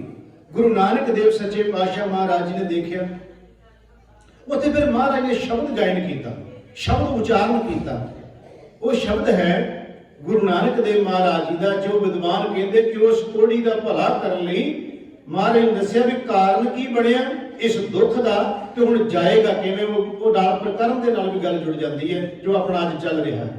महाराज ने शब्द वरत्या जियो तपत है बारो बार। ये गुरु नानक साहब का शब्द है। जियो का मतलब जिंद तप रही है, बारो बार का मतलब बार बार तप रहा सी, विकारा करके अवगुणा करके दुखा करके। जियो तपत है बारो बार तप तप खपै बहुत विकार। जय तन बाणी विसर जाए। जिस तन विचों हृदय विचों बाणी विसर गई भुल गई। महाराज कहते ज्यों पक्का रोगी बिल लाए। पक्के रोगी के अर्थ विद्वाना ने किए कोड़ी, क्योंकि महाराज उसका भला करने लई ਉਹਦਾ पार उतारा करने लई महाराज ने शब्द गा रहे हैं कि जियो तपत है बारो बार तप तप खपै बहुत विकार। जय तन बाणी विसर जाए जो पक्का रोगी बिल लाए। बहुता बोलण झक्कड़ होए बिन बोले जाने सब सोए। बहुता बोलण के अर्थ विद्वाना ने किए जिहड़ा बंदा दुख दे करके रब नूं उलामे दे रहा है, रब्बा मैनूं क्यों आ गया क्यों आ गया, वो जिहड़ा उलामे दे रहा। महाराज कहते काहदे वास्ते झक्खा मारदा पिया, कोई फायदा नहीं। महाराज कहते बहुता बोलण झक्कड़ होए बिन बोलिया जाने सब सोए। जिन कन कीते अखी नाक जिन जेवा दित्ती बोले तात। जिन मन राख्या अग्नि पाए बाजे पवन आखे सब जाए। महाराज कहते जेता मोह प्रीत स्वाद सभा कालक दागा दाग। दाग दोष में चलिया लाए दरगा बैसन नाही जाए। कर्म मिले आखण तेरा नाम जित लग तरना होर नहीं थाओ। जे को डूबे फिर होवे सार नानक साचा सर्ब दातार। ये शब्द महाराज ने उत्थे गाया। महाराज कहते ने इहदे विच एक तुक आई कर्म मिले। इत्थे कर्म दा होगा बख्शिश शब्द। महाराज कहते तू दुखी है ना। महाराज कहते तेरा शरीर ते मन दोनों चीजें, तन मन तेरे दोनों दुखी ने। वो तेरा दुख सुख कदों दूर होएगा, सुख मिलेगा कर्म मिले। कर्म दा अर्थ हो गया बख्शिश। जो परमात्मा की बख्शिश मिलती कर्म मिले आखण तेरा नाम। जो बंदे दे वैगुरू की बख्शिश होंगी रब वाले बने तुरदा है, परमेश्वर वाले बने तुरदा है, ਉਹਦੇ नाम बाणी सिमर सत संगत वाले बने तुरदा है, ਉਹਦੀ बख्शिश मिल जी। महाराज कहते कर्म मिले आखण तेरा नाम जित लग तरना। आही तरीका है, होर ना ही थाओ, कोई होर थां नहीं है। जे को डूबे जे को डुबदा होवे ते महाराज कहते जे को डूबे फिर होवे सारे ते सार दा अर्थ संभालना। जो डुबदा होवे ते गुरु बांह फड़ के कढ लैंदा है, संभाल करदा ओदी। नानक साचा सर्ब दातार। ये महाराज ने शब्द गाया तो उसका भला कीता। दीपालपुरी जी कोड़ी दे अंदर लोकी ओदी कुटिया जान नूं तैयार नहीं सी।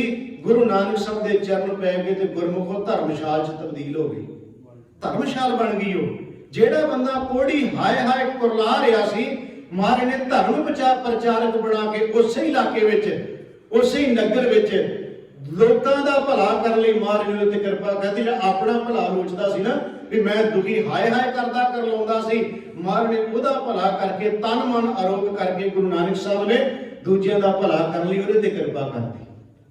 ਤੇ ਸਤਿਗੁਰੂ ਮਹਾਰਾਜ ਜੀ ਕਿਰਪਾ ਕਰ ਰਹੇ ਨੇ ਕਿ ਪਿਆਰਿਓ, ਜਦੋਂ ਵਾਹਿਗੁਰੂ ਕਿਰਪਾ ਕਰਦਾ, ਗੁਰੂ ਨਾਨਕ ਦੇਵ ਸੱਚੇ ਪਾਤਸ਼ਾਹ ਨੇ ਇਸ ਤਰ੍ਹਾਂ ਜਗਤ ਜਲਨ ਦਾ ਭਲਾ ਕਰਨ, ਇੱਕ ਨਹੀਂ ਅਨੇਕਾਂ ਜੀਵਾਂ ਦਾ ਉਧਾਰ ਕੀਤਾ ਹੈ। ਆਪਾਂ ਵਿਚਾਰ ਕਰ ਰਹੇ ਹਾਂ ਕਿ ਧੰਨ ਗੁਰੂ ਤੇਗ ਬਹਾਦਰ ਮਹਾਰਾਜ ਜੀ ਕਹਿੰਦੇ ਨੇ, ਜੋ ਸੁਖ ਕੋ ਚਾਹੇ ਸਦਾ ਸ਼ਰਨ ਰਾਮ ਕੀ ਲੇ, ਕਹੋ ਨਾਨਕ ਸੁਨ ਰੇ ਮਨਾ, ਦੁਰਲਭ ਮਾਨੁਖ ਦੇ, ਮਾਇਆ ਕਾਰਨ ਧਾਵਹੀ ਮੂਰਖ ਲੋਗ ਅਜਾਨ, ਕਹੋ ਨਾਨਕ ਬਿਨ ਹਰ ਭਜਨ ਬਿਰਥਾ ਜਨਮ ਸਰਾਣ। ਇਹ ਵੀ ਆਪਾਂ ਨਾਲ ਹੀ ਅੱਜ ਦੋ ਸ਼ਲੋਕ ਲੈ ਲੈ। ਇਹਦੇ ਚ ਮਾਰੇ ਕਹਿੰਦੇ ਮਾਇਆ ਕਾਰਨ ਧਾਵਹੀ, ਦਿਨ ਰਾਤ ਬੰਦਾ ਦੌੜਿਆ ਭੱਜਿਆ ਫਿਰਦਾ ਹੈ। ਇਹਦੀ ਅਸੀਂ ਵਿਆਖਿਆ ਬਹੁਤ ਵਾਰੀ ਕਰ ਚੁੱਕੇ ਹਾਂ ਕਿ ਮਾਇਆ ਦੇ ਅਰਥ ਜਿਹੜੇ ਕੀਤੇ ਨੇ, ਠੀਕ ਹੈ ਇਹ ਪੈਸੇ ਦੀ ਗੱਲ ਅਸੀਂ ਜਦੋਂ ਆਉਂਦੀ ਹੈ, ਇਹਨੂੰ ਤੁਸੀਂ ਕਰੰਸੀ ਕਹਿ ਲਓ, ਡਾਲਰ ਕਹਿ ਲਓ, ਰੁਪਈਆ ਕਹਿ ਲਓ, ਯੂਰੋ ਕਹਿ ਲਓ, ਜੋ ਮਰਜ਼ੀ ਇਹਨੂੰ ਸ਼ਬਦ ਵਰਤ ਲਓ, ਇਹ ਤਾਂ ਜਦ ਤੱਕ ਸਵਾਸ ਚੱਲਣੇ ਆ, ਇਹਦੇ ਨਾਲ ਕੰਮ ਧੰਦੇ ਕਾਰੋਬਾਰ ਤਾਂ ਚੱਲਦੇ ਰਹਿਣੇ ਸਾਡੇ, ਔਰ ਚੱਲਣੇ ਹੀ ਨਹੀਂ। ਇਹਨੂੰ ਮਹਾਰਾਜ ਨੇ ਠੀਕ ਹੈ ਲਿਆ ਜ਼ਰੂਰ ਹੈ ਬਾਣੀ ਚ, ਪਰ ਅਸੀਂ ਇੰਨਾ ਜ਼ਿਆਦਾ ਨਹੀਂ ਲਿਆ ਜਿੰਨਾ ਅਸੀਂ ਇਹਦੇ ਬਾਰੇ ਪ੍ਰਚਾਰ ਕਰ ਰਹੇ ਹਾਂ। ਦੇਖੋ ਜੀ, ਮਾਇਆ ਤੇ ਖਾ ਗਈ ਬੰਦੇ ਨੂੰ ਜੀ, ਮਾਇਆ ਤੇ ਬੰਦਾ ਮਾਇਆ ਚ ਗਰਕ ਹੋ ਗਿਆ ਜੀ, ਬੰਦਾ ਮਾਇਆ ਤੇ ਆ। ਅਸੀਂ ਮਾਇਆ ਮਾਇਆ ਕਰਕੇ ਪੈਸਿਆਂ ਵਾਲੇ ਬੰਨੇ ਸਾਰਾ ਜ਼ੋਰ ਲਾ ਦਿੰਦੇ ਆ। ਤੇ ਪਤਾ ਕਿ ਬਾਣੀ ਇਹ ਕਹਿੰਦੀ, ਕਹੋ ਕਬੀਰ ਜਿਸ ਉਧਰ, ਉਧਰ ਦਾ ਮਤਲਬ ਹੁੰਦਾ ਪੇਟ ਤੇ ਸਮਾਇਆ। ਕੋਈ ਦੁਨੀਆ ਤੇ ਬੰਦਾ ਉਹ ਵਿਖਾਓ ਜਿਹਨੂੰ ਪੇਟ ਲੱਗਾ ਤੋਂ ਕਵੇ ਮੈਂ ਮਾਇਆ ਨਹੀਂ ਵਰਤਦਾ, ਹੋ ਹੀ ਨਹੀਂ ਸਕਦਾ। ਹਾਂ, ਪਖੰਡ ਜ਼ਰੂਰ ਹੋ ਸਕਦਾ ਹੈ, ਪਖੰਡ ਹੋ ਸਕਦਾ। ਜਿਹਨੂੰ ਬਾਣੀ ਚ ਬਾਹਰ ਇਹ ਲਿਖਿਆ ਕਿ ਜਗ ਮੈਂ ਬਗਤੇ ਦੁੱਧਾ ਧਾਰੀ, ਉਹ ਕਹਿੰਦੇ ਅਸੀਂ ਤਾਂ ਜੀ ਬਸ ਦੁੱਧ ਪੀ ਜਾਂਦੇ ਥੋੜਾ ਜਿਹਾ, ਤੇ ਮਾਇਆ ਮੋਇਆ ਤੇ ਬੜੇ ਆਪਾਂ ਦੂਰ ਰਹਿੰਦੇ ਆ, ਇਹਨੂੰ ਨਹੀਂ ਆਪਾਂ ਕਦੀ ਨੇੜੇ ਟੁਕਣ ਦਿੰਦੇ। ਮਹਾਰਾਜ ਕਹਿੰਦੇ ਇਹ ਵੀ ਮਾਇਆ ਹੀ ਹੈ, ਜਿਹੜੀ ਲੋਕਾਂ ਨੂੰ ਕਹਿੰਦੇ ਅਸੀਂ ਦੁੱਧ ਪੀਨੇ, ਅੰਦਰ ਜਾ ਕੇ ਪਿੰਨੀਆਂ ਖਾ ਉਹਨਾਂ ਨੂੰ। ਬਾਣੀ ਚੋਂ ਕਹਿ ਰਿਹਾ ਸਾਰੇ ਬਚਨ, ਜਗ ਮੈਂ ਬਗਤੇ ਦੁੱਧਾ ਧਾਰੀ, ਗੁਪਤੀ ਖਾਵੇਂ ਵਟਕਾ ਸਾਰੀ। ਵਟਕਾ ਹੁੰਦੀ ਜਿਹੜੀ ਪਿੰਨੀਆਂ ਬਣਾਈਆਂ ਹੁਣ। ਮਹਾਰਾਜ ਕਹਿੰਦੇ ਨੇ ਭਲਿਆ ਮਾਨਸਾ, ਤੂੰ ਕਹਿਣਾ ਮੈਂ ਖਾਂਦਾ ਕੁਝ ਨਹੀਂ, ਪਖੰਡ ਕਰਕੇ ਕਿਉਂ ਵਿਖਾਉਣਾ? ਰੋਟੀ ਜੇ ਖਾ ਲੇਗਾ ਤੇ ਇਹਦੇ ਨਾਲ ਤੇਰਾ ਤਨ ਚੱਲਣਾ ਹੈ। ਅੰਦਰ ਭੋਰੇ 'ਚ ਬਹਿ ਕੇ ਪਿੰਨੀਆਂ ਖਾ ਕੇ ਲੋਕਾਂ ਨੂੰ ਬਾਹਰ ਕਹਿਣਾ ਮੈਂ ਖਾਂਦਾ ਕੁਝ ਨਹੀਂ, ਮਾਇਆ ਤੋਂ ਨਿਰਲੇਪ ਹੈ। ਮਹਾਰਾਜ ਕਹਿੰਦੇ ਇਹ ਵੀ ਮਾਇਆ ਹੀ ਹੈ ਅਸਲ ਵਿੱਚ, ਜਿਹੜੀ ਤੇਰੇ ਤੇ ਵਿਆਪ ਰਹੀ ਹੈ। ਮਸਕੀਨ ਸ਼ਬਦ ਜਦੋਂ ਗੱਲ ਯਾਦ ਆ ਗਈ, ਕਈ ਵਾਰ ਉਹਨਾਂ ਦੇ ਕਈ ਬਚਨ ਬੜੇ ਪਿਆਰੇ ਹੁੰਦੇ ਆ, ਉਹ ਇੱਕ ਇੱਕ ਤੁਕ 'ਚ ਬੜੀ ਗੱਲ ਕਮਾਲ ਦੀ ਕਰ ਜਾਂਦੇ। ਉਹ ਕਹਿੰਦੇ ਮੈਂ ਮਸਕੀਨ ਸਾਹਿਬ ਕਹਿੰਦੇ ਲੈਕਚਰ ਕਰ ਰਿਹਾ ਸੀ, ਕਿਤੇ ਕਥਾ ਕਰ ਰਹੇ ਸਨ, ਤੇ ਕਹਿੰਦੇ ਬੜਾ ਵੱਡਾ ਕੁਝ ਸੰਮੇਲਨ ਸੀ। ਕਹਿੰਦੇ ਇੱਕ ਉੱਥੇ ਆਇਆ ਭਗਵਿਆਂ ਕੱਪੜਿਆਂ ਵਿੱਚ, ਮਸਕੀਨ ਸਾਹਿਬ ਦੇ ਬੋਲ ਜਿਹੜੇ ਮੈਂ ਹੁਣ ਕਹਿਣ ਲੱਗਿਆ, ਕਹਿੰਦੇ ਭਗਵਿਆਂ ਕੱਪੜਿਆਂ 'ਚ। ਉਹ ਕਹਿੰਦੇ ਜਦੋਂ ਸਟੇਜ ਤੇ ਟਾਈਮ ਮੰਗਿਆ, ਸੈਕਟਰੀ ਨੇ ਟਾਈਮ ਦੇ ਦਿੱਤਾ, ਉਹ ਬਾਪ ਨੇ ਆਪਣੇ 10 ਮਿੰਟ ਵਿੱਚ ਘੱਟੋ ਘੱਟ ਉਹ ਕਹਿੰਦੇ 15 ਵਾਰੀ ਇਹ ਗੱਲ ਕਹੀ, ਹਮ तो साधु होते हैं, हम माया को त्याग देते हैं, हम ਇੰਨੇ ਪੈਸੇ। ਉਹਨੇ ਕਿਹਾ ਚਲੋ ਮੈਂ ਪੰਜਾਬੀ 'ਚ ਗੱਲ ਕਰਦਾ, ਮੈਂ ਹਿੰਦੀ ਬੋਲੀ, ਮੁੜ ਕੇ ਬਾਬਾ ਪਤਾ ਨਹੀਂ ਕਿਉਂਕਿ ਮੈਨੂੰ ਆਉਂਦੀ ਤਾਂ ਹੈ ਨਹੀਂ। ਉਹਨੇ ਜਿਹੜੇ ਸ਼ਬਦ ਵਰਤੇ, ਉਹਨੇ ਕਿਹਾ ਵੀ ਇਸ ਤਰ੍ਹਾਂ ਮੈਂ ਮਾਇਆ ਤਿਆਗੀ ਹੋਈ ਹੈ, ਮੈਂ ਮਾਇਆ ਤਿਆਗੀ। ਉਹ ਕਹਿੰਦੇ 15 ਵਾਰੀ ਉਹਨੇ ਕਿਹਾ, 10 ਲੱਖ ਨੂੰ ਲੱਤ ਮਾਰ ਕੇ ਆਇਆ, ਐਵੇਂ ਨਹੀਂ ਸਾਧੂ ਬਣ ਗਿਆ। ਮਸਕੀਨ ਸਾਹਿਬ ਕਹਿੰਦੇ ਮੈਂ ਤਾਂ ਨਹੀਂ ਬੋਲਿਆ। ਇੱਕ ਮੇਰੇ ਲਾਗੇ ਸੀ, ਕਾਲੇ ਸੁਭਾਅ ਦਾ, ਮੇਰੇ ਵਰਗਾ ਹੋਏਗਾ, ਉਹ ਸੁਭਾਅ ਦਾ ਕਾਲਾ ਸੀ। ਉਹ ਕਹਿੰਦਾ ਵੀ 10 ਲੱਖ ਤਾਂ ਜੇ ਵੀ ਲੱਤ ਨੂੰ ਚਿੰਬੜੇ ਪਏ ਤੇਰੀ ਨੂੰ, ਵੀ ਤੂੰ 15 ਵਾਰੀ ਕਹਿਤਾ ਮੈਂ 10 ਲੱਖ ਨੂੰ ਲੱਤ ਮਾਰ ਕੇ ਆਇਆ। ਜੇ ਲੱਤ ਮਾਰ ਕੇ ਆਇਆ ਤੇ 10 ਵਾਰੀ ਧਰਾਇਆ ਕਿਉਂ ਵੀ ਲੱਤ ਮਾਰ ਕੇ ਆਇਆ? ਜੇ ਲੱਤ ਮਾਰਦੀ ਫਿਰ। ਮਸਕੀਨ ਸਾਹਿਬ ਕਹਿੰਦੇ ਗੱਲ ਵਾਕਿਆ ਠੀਕ ਸੀ ਵੀ ਉਹਨੇ ਆਪਣੀ ਕਥਾ 15 ਵਾਰੀ ਕਹਿਤਾ ਵੀ ਮੈਂ ਤਾਂ ਜੀ ਲੱਤ ਮਾਰ ਕੇ ਆਇਆ, 10 ਲੱਖ ਮੈਂ ਵੀ ਸਾਧੂ ਬਣਿਆ। ਮਸਕੀਨ ਸਾਹਿਬ ਕਹਿੰਦੇ ਲੱਤ ਮਾਰੀ ਜ਼ਰੂਰ ਹੈ, ਪਰ ਚਿੰਬੜੇ ਫਿਰ ਵੀ ਲੱਤ ਨਹੀਂ ਹੋ। ਮਹਾਰਾਜ ਇੱਥੇ ਕਹਿ ਰਹੇ ਨੇ ਭਾਈ, ਇਸ ਮੈਂ ਜਦ ਤਾਂ ਜ਼ਿਕਰ ਕੀਤਾ ਕਿ ਮਾਇਆ ਕਾਰਨ ਧਾਵਈ ਮੂਰਖ ਲੋਕ ਅਜਾਣ। ਬੰਦਿਆ ਤੂੰ ਇਹਦੇ ਵਿੱਚ ਸੁੱਖ ਨਾ ਲੱਭੀ, ਇਹ ਤਾਂ ਗੁਜ਼ਰਾਨ ਹੈ, ਗੁਜ਼ਾਰੇ ਵਾਸਤੇ ਤੈਨੂੰ ਉਦਮ ਕਰਦੇ ਰਹਿਣਾ ਚਾਹੀਦਾ ਹੈ। ਪਰ ਇਹਦੇ ਵਿੱਚੋਂ ਜੇ ਤੂੰ ਕਵੇਂ ਸਾਰੇ ਸੁੱਖ ਮਿਲ ਜਾਣਗੇ, ਉਹ ਨਹੀਂ ਮਿਲਦੇ। ਉਹ ਤਾਂ ਪਹਿਲੀ ਤੁਕ ਵਿੱਚ ਕਹਿਤਾ ਕਿ ਜੋ ਸੁਖ ਕੋ ਚਾਹੇ ਸਦਾ ਸ਼ਰਨ ਰਾਮ ਕੀ ਦੇ। ਇੱਥੇ ਮਹਾਰਾਜ ਕਹਿੰਦੇ ਮਾਇਆ ਕਾਰਨ ਧਾਵਈ ਮੂਰਖ ਲੋਕ ਅਜਾਨ, ਕਹੋ ਨਾਨਕ ਬਿਨ ਹਰ ਭਜਨ। ਫਿਰ ਤੁਕ ਵਿੱਚ ਕਹਿਤਾ ਨਾ ਬਿਨ ਹਰ ਭਜਨ।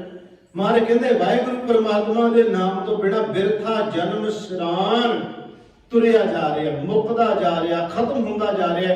ਪਰਮਾਤਮਾ ਦੇ ਨਾਮ ਤੋਂ ਬਿਨਾਂ ਤੇਰਾ ਜੀਵਨ, ਇਹਨੂੰ ਸੰਭਾਲ। ਜਿਹਨੂੰ ਪਹਿਲੀ ਤੁਕ 'ਚ ਕਹਿਤਾ ਕਿ ਦੁਰਲਭ ਹੈ, ਇਹ ਬੜੀ ਮੁਸ਼ਕਲ ਨਾਲ ਤੈਨੂੰ ਪ੍ਰਾਪਤ ਹੋਈ ਹੈ। ਜਿਹਨੂੰ ਸਤਿਗੁਰੂ ਦੀ ਬਾਣੀ 'ਚ ਕਿਹਾ ਕਿ 184 ਜੋਨ ਸਵਾਈ, ਮਾਨਸ ਕੋ ਪ੍ਰਭ ਦੀ ਵਡਿਆਈ, ਇਸ ਪੌੜੀ ਤੇ ਜੋ ਨਰ ਚੁੱਕੈ ਸੋ ਆਏ ਜਾਏ ਦੁਖ ਪਾਏ ਦਾ। ਮਹਾਰਾਜ ਕਹਿੰਦੇ ਭਲਿਆ ਮਾਨਸਾ, ਇੱਕ ਵਾਰ ਪੌੜੀ ਤੋਂ ਪੈਰ ਤਿਲਕ ਗਿਆ ਨਾ ਮਨੁੱਖਾ ਜੀਵਨ ਦੀ, ਫਿਰ ਪਤਾ ਨਹੀਂ ਵਾਹਿਗੁਰੂ ਦੀ ਕੀ ਕਿਰਪਾ ਹੋਣੀ ਹੈ, ਕਿੱਧਰ ਨੂੰ ਅਸੀਂ ਜਾਣਾ ਕਿੱਧਰ ਨਹੀਂ ਜਾਣਾ, ਇਹਦੇ ਬਾਰੇ ਤੇ ਕੁਝ ਨਹੀਂ ਕਿਹਾ ਜਾ ਸਕਦਾ। ਅਸੀਂ ਬਸ ਇਹ ਜਿਹੜਾ ਹੁਣ ਮਿਲਿਆ ਜੀਵਨ ਹੈ, ਜਿਹਨੂੰ ਮੈਂ ਆਮ ਤੌਰ ਤੇ ਕਹਿੰਦਾ ਹੁੰਦਾ ਕਿ ਜਨਮ ਤੋਂ ਬਾਅਦ ਤੇ ਮਰਨ ਤੋਂ ਪਹਿਲਾਂ, ਇਹ ਮੈਂ ਸ਼ਬਦ ਕਈ ਵਾਰ ਦੁਹਰਾਏ ਨੇ, ਜਨਮ ਤੋਂ ਬਾਅਦ ਤੇ ਮਰਨ ਤੋਂ ਪਹਿਲਾਂ ਇਹ ਸਾਡੇ ਕੋਲੇ ਸਮਾਂ ਹੈ ਜੇ ਅਸੀਂ ਸਵਾਰ ਸਕਦੇ ਹਾਂ। ਨਾ ਜਨਮ ਤੋਂ ਪਹਿਲਾਂ ਕੁਝ ਹੋ ਸਾਡੇ ਵੱਸ ਹੈ ਤੇ ਨਾ ਮਰਨ ਤੋਂ ਬਾਅਦ ਵਿੱਚ ਕੁਝ ਸਾਡੇ ਵੱਸ ਹੈ।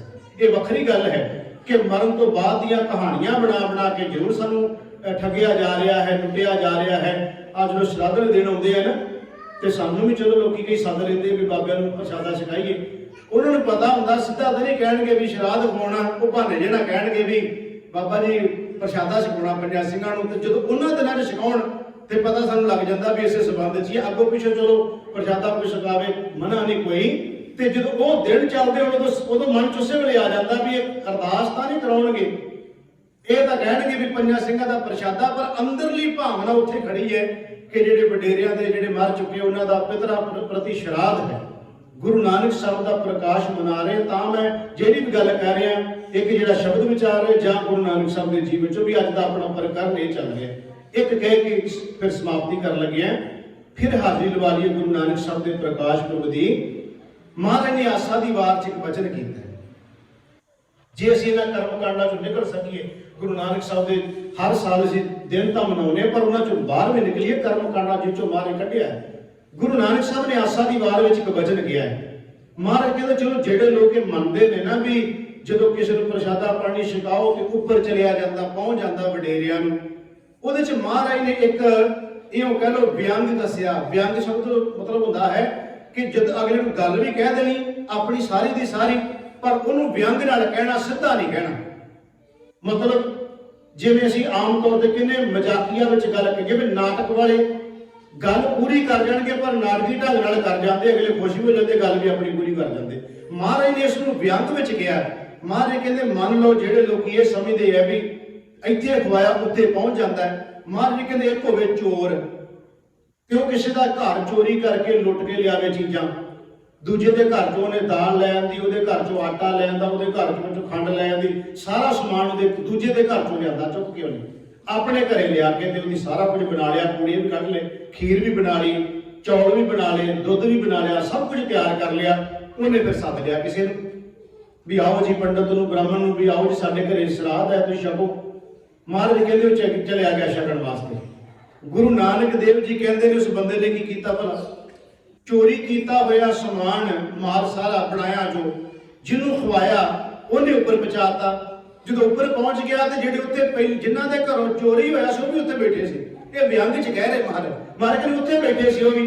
ਉਹਨਾਂ ਨੇ ਵੇਖਿਆ, ਪਛਾਣ ਲਿਆ ਉਹਨਾਂ ਕਿਹਾ ਆਟਾ ਤਾਂ ਸਾਡੇ ਘਰ ਦਾ ਹੈ, ਇਹ ਦਾਲ ਤੇ ਸਾਡੇ ਘਰੋਂ ਆਈ ਹੈ, ਇਹ ਚੌਲ ਤੇ ਸਾਡੇ ਘਰ ਦੇ ਹੈ। ਮਹਾਰਾਜ ਕਹਿੰਦੇ ਉਸ ਬੰਦਾ ਆਪ ਵੀ ਚੋਰ ਤੇ ਜਿਹੜੇ ਉੱਤੇ ਬੈਠੇ ਸੀ ਵਿਚਾਰੇ ਜਿਹਨਾਂ ਕੀਤੀ ਵੀ ਨਹੀਂ ਉਹ ਵੀ ਚੋਰ ਬਣਾ ਦਿੱਤੇ। ਇਹ ਵਿਅੰਗ ਕੱਸ ਕੇ ਮਹਾਰਾਜ ਨੇ ਕਿਹਾ ਇਹ ਚੀਜ਼ਾਂ ਦਾ ਮਤਲਬ ਨਹੀਂ ਕੋਈ ਹੈ। ਉਹ ਆਸਾ ਦੀ ਵਾਰ ਦਾ ਵਚਨ, ਜੇ ਮੁਹਾਕਾ ਘਰ ਮੋਹ ਹੈ, ਚੋਰੀ ਕਰਨ ਵਾਲਾ ਘਰ ਲੁੱਟ ਲਵੇ। ਜੇ ਮੁਹਾਕਾ ਘਰ ਮੋਹ, ਘਰ ਮੈਂ ਪਿਤਰੀ ਦੇ ਘਰ ਚ ਸੱਦ ਲਿਆ, ਉਹਨੇ ਵੀ ਪਿਤਰਾਂ ਦੇ ਸੰਬੰਧ ਸ਼ਰਾਧ ਕਰਾਉਣਾ। ਮਹਾਰਾਜ ਨੇ ਕਿਹਾ ਜੇ ਮੁਹਾਕਾ ਘਰ ਮੋਹ, ਘਰ ਮੈਂ ਪਿਤਰੀ ਦੇ ਅੱਗੇ ਵਸਤ ਸਿਆਣੀਆਂ ਪਿਤਰੀ ਚੋਰ ਕਰੇ। ਫਿਰ ਮਹਾਰਾਜ ਕਹਿੰਦੇ ਵੱਢੀਏ ਹੱਥ ਦਲਾਲ ਕਾ ਮੁਸਫੀ ਇਹ ਕਰੇ। ਜਿਹੜਾ ਵਿੱਚ ਬੈਠਾ ਹੋਣਾ ਨਿਆਂ ਅਸਲ 'ਚ ਇਹ ਹੈ, ਜਿਹੜਾ ਦਲਾਲ ਵਿੱਚ ਬਣ ਕੇ ਬੈਠਾ ਨਾ ਕਹਿੰਦਾ ਮੈਂ ਉੱਪਰ ਪਹੁੰਚਾ ਦਿਆਂਗਾ। ਮਹਾਰਾਜ ਕਹਿੰਦੇ ਅਸਲ 'ਚ ਤੇ ਗਲਤੀ ਇਹਦੀ ਹੈ। ਮਹਾਰਾਜ ਕਹਿੰਦੇ ਜੇ ਮੁਹਾਕਾ ਘਰ ਹੋਏ, ਘਰ ਮੈਂ ਪਿਤਰੀ ਦੇ ਅੱਗੇ ਵਸਤ ਸਿਆਣੀਆਂ ਪਿਤਰੀ ਚੋਰ ਕਰੇ। ਵੱਢੀਏ ਹੱਥ ਦਲਾਲ ਕਾ ਮੁਸਫੀ ਇਹ ਕਰੇ। ਨਾਨਕ ਅੱਗੇ ਸੋ ਮਿਲੇ, ਜੇ ਖੱਟੇ ਘਾਲੇ ਦੇ। ਉਹੀ ਗੱਲ ਆ ਗਈ ਨਾ ਜਿਹੜੀ ਮੈਂ ਕਿਹਾ ਕਿ ਜਨਮ ਤੋਂ ਬਾਅਦ ਤੇ ਮਰਨ ਤੋਂ ਪਹਿਲਾਂ ਜੋ ਘਾਲਿਆ ਉਹੀ ਸਾਡੇ ਨਾਲ ਹੈ, ਨਾ ਤੇ ਪਹਿਲਾਂ ਨਾ ਬਾਅਦ ਵਿੱਚ। ਜਿਨ੍ਹਾਂ ਨੂੰ ਸਮਝ ਆ ਜਾਂਦੀ, ਸੋਝੀ ਆ ਜਾਂਦੀ ਹੈ ਨਾ, ਫਿਰ ਇਹਨਾਂ ਕਰਮ ਕਾਂਡਾਂ ਚੋਂ, ਵਹਿਮਾਂ ਚੋਂ, ਭਰਮਾਂ ਚੋਂ ਬਾਹਰ ਨਿਕਲ ਜਾਂਦੇ ਆ। ਉਹਨਾਂ ਨੂੰ ਪਤਾ ਲੱਗ ਜਾਂਦਾ ਹੈ। ਕੋਈ ਬੀਬੀ ਗੁਰਦੁਆਰੇ ਰੋਜ਼ ਆਉਂਦੀ ਹੁੰਦੀ ਸੀ ਤੇ ਉਹਨੇ ਨਾ ਗੁਰਮਤਿ ਦੀ ਸਿੱਖਿਆ ਇੰਨੀ ਕੁ ਦ੍ਰਿੜ ਕਰ ਲਈ, ਜਿਵੇਂ ਆ ਬੱਚਿਆਂ ਦੇ ਆਪਾਂ ਕਲਾਸਾਂ ਲਾ ਰਹੇ ਇੱਥੇ, ਹੁਣ ਤੁਸੀਂ ਜ਼ਿਕਰ ਵੀ ਕੀਤਾ ਪੰਜਾਬੀ ਸਕੂਲ ਦੇ ਵਿੱਚ ਗੁਰਮਤਿ ਉਹਨਾਂ ਬੱਚਿਆਂ ਅੰਦਰ ਭਰ ਦਿੱਤੀ ਜਾਵੇਗੀ ਤੇ ਉਹ ਸਾਰੀ ਉਮਰ ਨਾਲ ਰਹਿਣੀ ਹੈ। ਉਹਨੂੰ ਗੁਰਮਤਿ ਦੀ ਸਿੱਖਿਆ ਕਿਤੇ ਮਿਲੀ ਸੀ ਬਚਪਨ ਤੋਂ, ਉਹ ਵਿਆਹੀ ਚਲੀ ਗਈ ਸਹੁਰੇ ਘਰੇ। ਉਹਨਾਂ ਦਾ ਪਰਿਵਾਰ ਸੀ ਕਰਮਕਾਂਡੀ ਤੇ ਕਰਮਕਾਂਡੀ ਪਰਿਵਾਰ ਵਿੱਚ ਉਹਨਾਂ ਨੇ ਕਿਹਾ ਵੀ ਆਪਾਂ ਧੀਏ ਸ਼ਰਾਧ ਆ ਗਏ ਨੇ ਤੇ ਆਪਣੀ ਨੂੰਹ ਨੂੰ ਕਿਹਾ ਵੀ ਆਪਾਂ ਸੱਦਣਾ ਪੰਡਤ ਜੀ ਨੂੰ, ਤੁਸੀਂ ਏਦਾਂ ਕਰੋ ਵੀ ਬਣਾਓ ਤਿਆਰ ਕਰੋ। ਹੁਣ ਹੈ ਸੀ ਗੁਰਮਤ ਤੋਂ ਜਾਣੂ, ਪਤਾ ਉਹਨੂੰ ਸਾਰਾ ਸੀ, ਪਰ ਉਹਨੇ ਕਿਹਾ ਵੀ ਨਵੀਂ ਵਿਆਹੀ ਆਈ ਆ, ਕੋਈ ਪਵਾੜਾ ਨਾ ਖੜਾ ਹੋ ਜਾਏ, ਆਪਣੇ ਢੰਗ ਨਾਲ ਗੱਲ ਕਰਾਂਗੇ। ਉਹ ਵੀ ਵਿਅੰਗ ਚ ਉਹਨੇ ਉਹ ਕਹਿੰਦੀ ਵੀ ਬੀਜੀ ਆਪਾਂ ਕਾਹਦੇ ਵਾਸਤੇ ਸਾਰਾ ਕੁਝ ਕਰਨਾ, ਕਹਿੰਦੀ ਪੁੱਤ ਆਪਾਂ ਹਰ ਸਾਲ ਹੀ ਕਰਦੇ ਆ ਤੇ ਆਪਣੇ ਘਰੇ ਪੰਡਤ ਜੀ ਆ ਰਹੇ ਨੇ ਤੇ ਪੁਜਾਰੀ ਆ ਰਹੇ ਨੇ, ਆਪਾਂ ਉਹਨਾਂ ਨੂੰ ਸਿਖਾਉਣਾ ਸਾਰਾ ਕੁਝ, ਤੁਹਾਡੇ ਜਿਹੜੇ ਮਰ ਚੁੱਕੇ ਆਪਣੇ ਵਡੇਰੇ ਉਹਨਾਂ ਨੂੰ ਪਹੁੰਚ ਜਾਣਾ। ਕਹਿੰਦੀ ਠੀਕ ਹੈ। ਉਹਨੇ ਸਾਰਾ ਕੁਝ ਤਿਆਰ ਕਰ ਲਿਆ। ਤਿਆਰ ਕਰਕੇ ਜਦੋਂ ਪ੍ਰਸ਼ਾਦਾ ਪਾਣੀ ਛਕਾਇਆ ਤੇ ਪੁਜਾਰੀ ਨੇ ਉਸ ਪੰਡਤ ਨੂੰ ਕਿਹਾ ਜੀ ਤੁਸੀਂ ਇਹ ਜੋ ਕੁਝ ਖਾਧਾ ਪਹੁੰਚ ਗਿਆ ਸਾਡੇ ਬਾਪੂ ਜੀ ਨੂੰ? ਕਹਿੰਦੇ ਹਾਂ, ਉਹਦੇ ਨਾਲੋਂ ਨਾਲ ਹੀ ਸਪਲਾਈ ਕਰਦੀ, ਨਾਲੋਂ ਨਾਲ ਹੀ ਪਹੁੰਚ ਗਿਆ। ਉਹਨੇ ਕਿਹਾ ਠੀਕ ਹੈ। ਉਹ ਆਂਦੀ ਵੀ 2 ਮਿੰਟ ਠਹਿਰੋ ਤੇ ਭਾਣੇ ਸ਼ਾਇਦ ਪੈਸੇ ਲੈਣ ਅੰਦਰ ਗਈ, ਕਿਉਂਕਿ ਰੋਟੀ ਤੋਂ ਬਾਅਦ ਮੁੜ ਕੇ ਹੁੰਦਾ ਨਾ ਵੀ ਸ਼ਾਇਦ ਪੈਸੇ ਵੀ ਦੇਣੇ। ਉਹਨੇ ਸਮਝਿਆ ਵੀ ਸ਼ਾਇਦ ਪੈਸੇ ਲੈਣ ਗਈ ਅੰਦਰ। ਉਹਨੇ ਸਿਰਿੰਜ ਫੜੀ ਏਡੀ ਵੱਡੀ ਤੇ ਉਹ ਟੀਕਾ ਭਰਿਆ ਉਹਦੇ 'ਚ, ਤੇ ਉਹਦੇ 'ਚੋਂ ਸਿਰਿੰਜ ਸਾਹਮਣੇ ਆ ਕੇ ਪੁਜਾਰੀ ਦੇ ਸਾਹਮਣੇ ਟੀਕਾ ਭਰਿਆ। ਉਹ ਕਹਿੰਦਾ ਵੀ ਇਹ ਕੀ?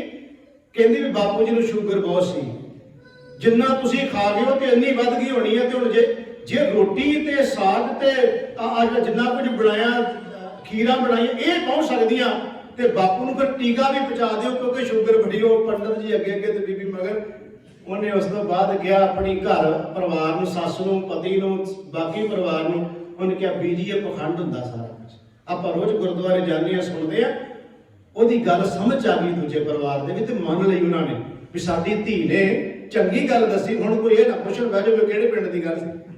ਇਹ ਹੁੰਦੀਆਂ ਸਿਰਫ ਸਮਝਾਉਣ ਵਾਸਤੇ। ਜਦੋਂ ਕੋਈ ਵਿਦਵਾਨ ਜਾਂ ਕੋਈ ਕਹਾਣੀਕਾਰ ਗੱਲ ਬਣਾਉਂਦਾ, ਉਹਨੇ ਵਿਅੰਗ 'ਚ ਗੱਲ ਸਮਝਾਉਣੀ ਹੁੰਦੀ ਹੈ। ਉਹ ਮੈਂ ਬੜੀ ਪੁਰਾਣੀ ਗੱਲ ਹੈ, 25-30 ਸਾਲ ਪਹਿਲਾਂ ਦੀ, ਮੈਂ ਕਿਸੇ ਗੁਰਦੁਆਰੇ ਕਥਾ ਕਰ ਰਿਹਾ ਸੀ, ਇੰਡੀਆ ਦੀ ਗੱਲ। ਮੈਂ ਉੱਥੇ ਉਦਾਹਰਨ ਦਿੱਤੀ ਵੀ ਦੇਹਧਾਰੀ ਗੁਰੂ ਇਸ ਤਰ੍ਹਾਂ ਹੁੰਦੇ ਆ ਜਿਵੇਂ ਇੱਕ ਡਾਕੀਆ ਹੁੰਦਾ ਹੈ। ਡਾਕੀਆ ਚਿੱਠੀ ਬਣਾਉਂਦਾ, ਦੂਜੇ ਦੇ ਘਰੇ ਪਹੁੰਚ ਜਾਂਦੀ ਹੈ। ਉਹ ਡਾਕੀਆ ਪੜ੍ਹ ਕੇ ਸੁਣਾਉਣ ਵਾਲਾ ਡਾਕੀਆ ਰਹਿੰਦਾ, ਨਾ ਕਿ ਉਹਦਾ ਪਤੀ ਨਹੀਂ ਬਣ ਸਕਦਾ। ਉਹਨੇ ਪੜ੍ਹ ਕੇ ਸੁਣਾਉਣੀ ਚਿੱਠੀ। ਅਸੀਂ ਡਾਕੀਏ ਦਾ ਕੰਮ ਕਰਦੇ ਹਾਂ। ਉਹ ਹੁਣ ਬਾਹਰ ਕਿਸੇ ਨੇ ਪਾਣੀ ਲਾਇਆ ਸੀ, ਉਹਨੇ ਕਿਤੇ ਰਾਤ ਦੀ ਮੈਨੂੰ ਲੱਗਦਾ ਛਕੀ ਹੋਣੀ ਆ। ਉਹ ਰਾਤ ਦਾ ਹੀ ਦੀਵਾਨ ਸੀ, ਉਹ 10-11 ਵਜੇ ਸਮਾਪਤੀ ਹੋਈ ਤੇ ਕਈ ਉਹਨੇ ਮੁੱਢ ਤੇ ਰੱਖੀ ਤੇ ਭੱਜਾ ਆਵੇ। ਕਹਿੰਦਾ ਬਾਬਾ ਕਿੱਥੇ, ਜਿਹਨੇ ਕਥਾ ਕੀਤੀ ਹੈ। ਤੇ ਉਹਨਾਂ ਪੁੱਛਿਆ ਪ੍ਰਬੰਧਕ, ਕਹਿੰਦੇ ਕੀ ਗੱਲ ਹੋਈ? ਕਹਿੰਦੇ ਬਾਬੇ ਨੂੰ ਬਾਹਰ ਕੱਢੋ। ਤੇ ਮੈਂ ਆ ਗਿਆ ਸਾਹਮਣੇ। ਕਹਿੰਦਾ ਕਿਹੜੇ ਪਿੰਡ ਦਾ ਉਹ ਡਾਕੀਆ ਸੀਗਾ? ਉਹ ਕਿਹੜੇ ਪਿੰਡ ਦਾ? ਮੈਂ ਕਿਹਾ ਭਰਾਵਾ ਪਿੰਡ ਦਾ ਡਾਕੀਆ ਨਹੀਂ, ਸਿਰਫ ਇਹ ਸਮਝਾਉਣ ਵਾਸਤੇ ਗੱਲਾਂ ਹੁੰਦੀਆਂ ਨੇ। ਕਹਿੰਦਾ ਅੱਛਾ ਅੱਛਾ। ਮੈਂ ਕਿਹਾ ਪਤਾ ਨਹੀਂ ਕਿਹੜੇ ਪਿੰਡ ਦਾ ਡਾਕੀ ਦੀ ਗੱਲ ਕੀਤੀ। ਮੈਂ ਕਿਹਾ ਇਹ ਜਦੋਂ ਅਸੀਂ ਗੱਲ ਕਰਦੇ ਆ ਨਾ, ਜਿਹੜੀਆਂ ਜਿੰਨੀਆਂ ਵੀ ਕਹਾਣੀਆਂ ਹੁੰਦੀਆਂ ਨੇ, ਸਾਖੀਆਂ ਹੁੰਦੀਆਂ, ਪ੍ਰਮਾਣ ਹੁੰਦੇ ਆ, ਇਹ ਸਿਰਫ ਬੰਦੇ ਨੂੰ ਸੌਖੀ ਗੱਲ ਸਮਝਾਉਣ ਵਾਸਤੇ ਹੁੰਦੇ ਆ। ਇਹ ਜਿਹੜੀ ਹੁਣ ਵੀ ਮੈਂ ਸੁਣਾਈ, ਇਹ ਹੁਣ ਸੌਖੀ ਗੱਲ ਪਕੜ ਚ ਆ ਗਈ ਵੀ ਤੇਰੀ ਚੀਜ਼ਾਂ ਜਾਂਦੀਆਂ। ਇਹਦਾ ਸਬੰਧ ਸਿਰਫ ਇੱਥੇ ਹੀ ਹੈ। ਮਹਾਰਾਜ ਤੇ ਕਹਿੰਦੇ ਨੇ ਭਾਈ ਕਿ ਜਿਸ ਤਰ੍ਹਾਂ ਚੋਰ ਘਰ ਚ ਚੋਰੀ ਕਰਕੇ ਲਿਆ ਕੇ ਆਪ ਵੀ ਚੋਰ ਬਣ ਗਿਆ, ਦੂਜਿਆਂ ਨੂੰ ਵੀ ਬਣਾਉਂਦਾ, ਇਸ ਤਰ੍ਹਾਂ ਇਹ ਕਰਮ ਕਾਂਡ, ਵਹਿਮ ਭਰਮ, ਪਖੰਡ, ਇਹਨਾਂ ਤੋਂ ਬਾਹਰ ਨਿਕਲਣਾ ਚਾਹੀਦਾ। ਗੁਰੂ ਨਾਨਕ ਸਾਹਿਬ ਦੀ ਇਹ ਸਿੱਖਿਆ ਅਸੀਂ ਮੰਨ ਲਈਏ ਤੇ ਸਮਝਾਂਗੇ ਸਤਿਗੁਰੂ ਮਹਾਰਾਜ ਜੀ ਦੇ ਮਨਾਏ ਹੋਏ ਦਿਹਾੜੇ ਅਸੀਂ ਗੁਰੂ ਦੀ ਖੁਸ਼ੀ ਲੈ ਲਈ। ਸਤਿਗੁਰੂ ਕਿਰਪਾ ਕਰਨ।